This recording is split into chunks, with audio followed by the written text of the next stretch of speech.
I know we're talking halftime show and football, but Charlotte, you just accepted a position as the Salvation Army National Advisory Board Chairperson. Can you tell us a little bit about that? Well, this is an unbelievable honor, first of all, but my association with the Army, of course, came through the development of this Kettle Kick-Off. And then shortly thereafter, as we had been doing that for a few years, they asked me to chair the NAOC, the National Advisory Organizations Conference, and I did so. Well, then they realized there was a bylaw that said if you were chairing that, you had to be on the national board. So Edsel Ford at the time said, well, you need to be a new board member on the national level. I was not on the local board at the time. I joined the local board shortly thereafter. So I spent several years in that kind of capacity working, trying to develop that actual event, and then was amazed when I got a phone call from Commander Gaither asking if I would serve, and what an honor. I don't think there's a higher one, and I'm looking forward to the challenge and really excited about the next few years. Did you give her any advice as she took the position? Well, Charlotte's being very modest. The facts are that to sell the networks on letting us have 15 minutes, 16 minutes in the middle of a great holiday, Thanksgiving, and with those millions of people watching was a daunting task. And she not only gained the confidence in her ability to direct and put the show on. They told me if it's not Super Bowl quality, we'll cut away. We won't keep it out there. And of course, to accept that challenge and to work through with all of the networks, because as we go along, we usually have it Fox or CBS here. And so it involves a lot of people. That challenge, the challenge of coordinating that entertainment, all of that takes a lot of energy and a lot of time.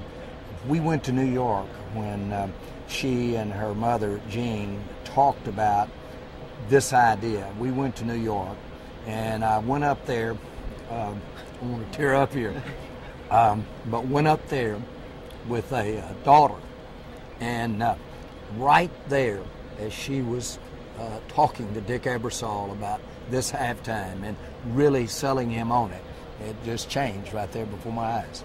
Wow. And the truth is that's changed so many lives because you've brought the attention of the Salvation Army to so many more people that just continues to pay out. There are people all over the country and the world that benefit from the generosity because of what you've been able to do there. Well, it could only happen with the Salvation Army, and I mean that. There's no faking this. There has to be, as I would say, real meat on the bone. What a privilege it is to get to work with the Salvation Army. Arguably, if you talk about brands, arguably has the highest recognition with that shield there is. To get to associate our team, our game, the league, with such a great effort, humanitarian effort, is just a privilege, and so it just feeds on itself. And you're right.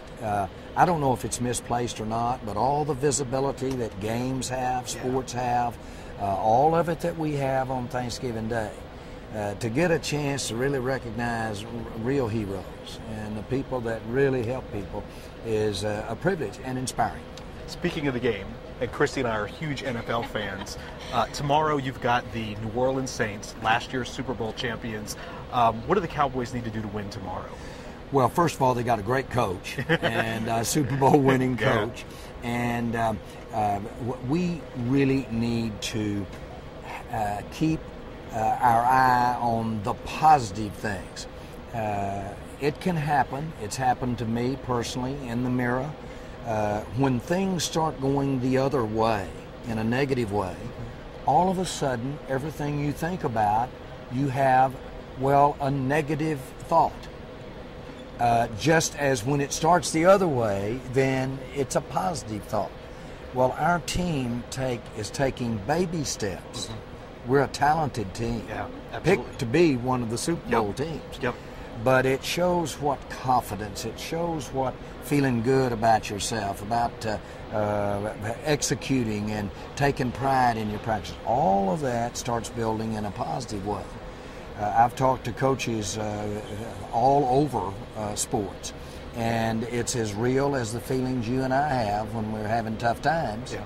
As opposed to going the other way. You got to talk to that mirror. Yep. And this team has to talk to its mirror. It's interesting. We should talk a little bit about football, because you prepare for tough opponents on the field, and you've been great at motivating players to prepare and play their best.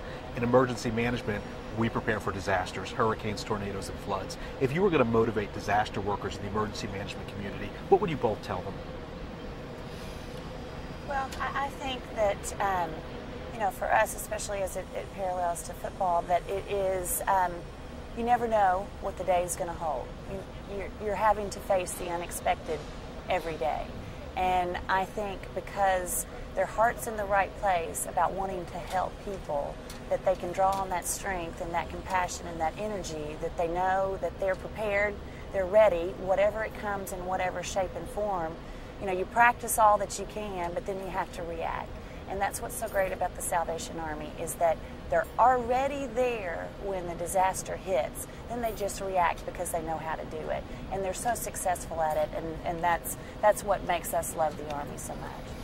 We have a saying in sports, okay, forget all you've been coached to do. Now just walk out, cut and shoot, and be an athlete. Trust your instincts. I'd seen, buying the Cowboys, I had seen that many times in my life. So that when that train came by, I didn't even hesitate. I trusted the instincts, challenges everywhere, and I grabbed it. And I grabbed it. To me, operating and thinking in an emergency is to trust your instincts. Now, we all know that took years of getting ready. That took years of preparation. When you've done that, then use your instincts, because that'll be better than the way you were coached. Absolutely. And that's letting what God gives us, which is the ability to train, but then that's letting the rest of it take over, and that's be imaginative and help people. Absolutely. And you get that in emergency management. Yes, thank you. Good advice. Excellent. Thank you so much for being on Salvation Army Disaster Radio. I know you're both very busy, and more importantly, thank you for all your family has done to support our organization. Thank you. I didn't mean to get emotional on you. Anytime. We appreciate it. It's a big honor being here. So, thanks. Christy, what a fantastic podcast, and well worth the effort, especially since our next step is to head to America's airports like everybody else in the world and fight our way home for Thanksgiving with our families. I know. I'm so excited to get home for the holiday, but well worth the trip to Dallas for this interview. And a special thank you to the Cowboys and the Jones family, not just for making this podcast possible, but also for all that you've done to help the Salvation Army help so many. And of course, thank you to all of you who year after year support the Salvation Army Red Kettle campaign.